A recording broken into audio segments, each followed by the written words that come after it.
Bago ang lahat guys, bago ko ito itatalakay, help me po muna na i-like at saka i-share itong ating video ngayon, no? Para naman kakalat ito sa mga bangag na natutulog, para naman magising-gising yung mga bangag dyan, okay?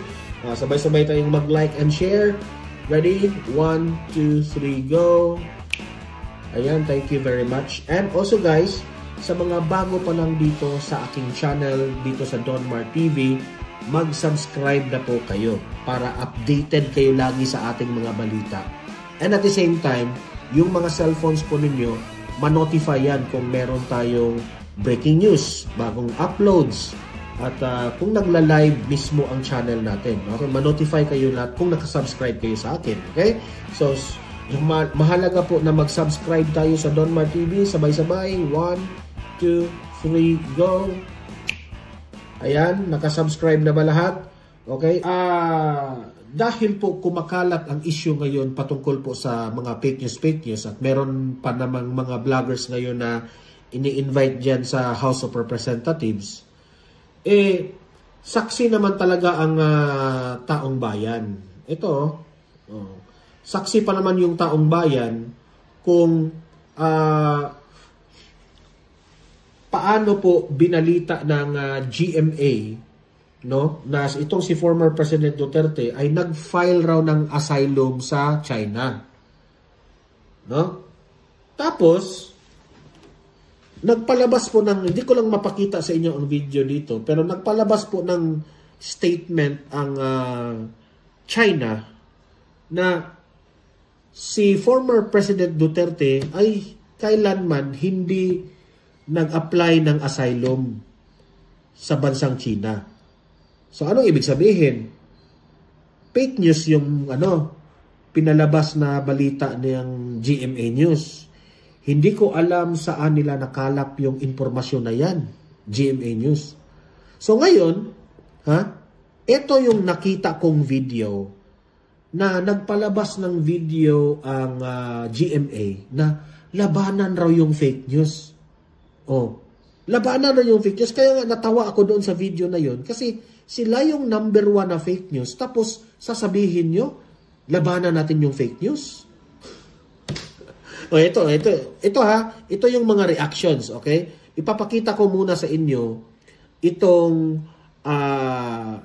video na ito. Yan, yung video na yan. Ito yung pinakita nila na team totoo sila. Team totoo pero fake news kayo. Ito sabay-sabay nating i-react itong mga natatamaan rin sa kanilang sarili yung mga pinagsasabi nila. Kami ang team totoo. Maaasahan kami sa laban kontra fake news. Maaasahan raw sila patungkol sa paglaban ng fake news. Hello! Nasana yung asylum yung sinabi. Ito ay malaking banta sa demokrasya. Correct. Malaking banta yan sa demokrasya. Tama yung sinabi nyo. Kaya huminto kayo dyan sa sinabi nyong asylum. Ay, naku. Ating pamamahala. Naniniwala kami na ang responsableng pagbabalita. Kaya nga be responsible, GMA, sa inyong pagbabalita Yan bumirang sa inyo yung lahat ng pinagsasabi nyo dito Be responsible enough. Pinapaniwala nyo yung tao na si Duterte nag-file ng asylum doon sa China. Mag-sorry nga kayo. Bawiin nyo yung balita na yun. Ang pinakamalakas na sandata laban sa fake news. Naninindigan kami na walang lugar sa ating lipunan ang maling impormasyon. Walang lugar? Anong walang lugar? Mag-ano nga kayo? Tumingin-tingin nga kayo sa sarili ninyo. Bulag na ba kayo? Ay, nako. Papangga. Hindi ako nangbaba sa mga bulag na tao What I mean is literally, nabulag ba kayo? Yun ang ibig kong sabihin. Kayo yung nagpapakalat ng mga fake news tapos sasabihin ninyo, walang lugar sa amin yung fake news. Lord! Ang sakit sa banks, Lord. Ay, wala na nga banks si Don Martini, Lord. Oh, Ginoo ko. Na totoong balita. Naniniwala kaming dapat pigilan ang mapaninlang na impormasyon. Oh, kaya nga, pigilan nyo yung sarili ninyo. Pigilan nyo yung sarili nyo. Kayo nagpapakalat eh. Oh. Layong lokohin ang taong bayan. Ang aming panata, labanan ng fake news sa abot ng aming makakaya. Sa abot ng aming makakaya, wala na. Hindi nyo kaya. Kayo yung nagpapakalat. Pati nga yung China, nagre-react na yung China na hindi po nag-file ng asylum si Tatay Digong. Kayo yung mga fake news, mga tanginan ninong Maris Umali, isa ka pa eh.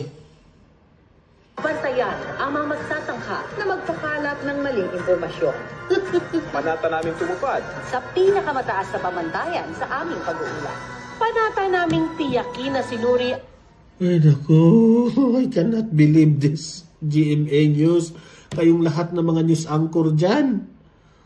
Tumingin-tingin naman kayo sa sarili ninyo.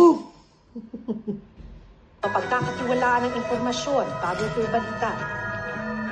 Panata namin gawin ang lahat. Para di malusog. Oh, gawin yung lahat para may pinapanigan kayo eh.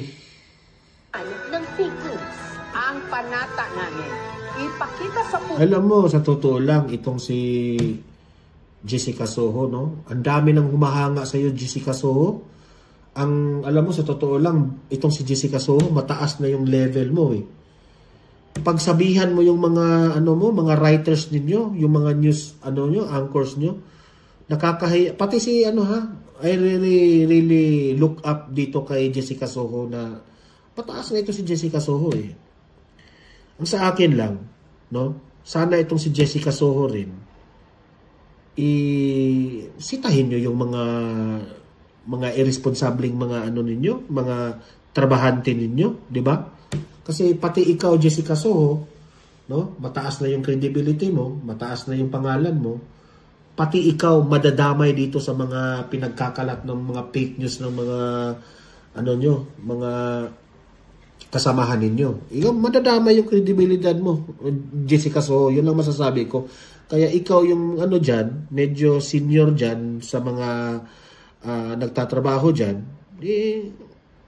dapat gumawa ka ng something, ma'am, na maiwasan nyo yan.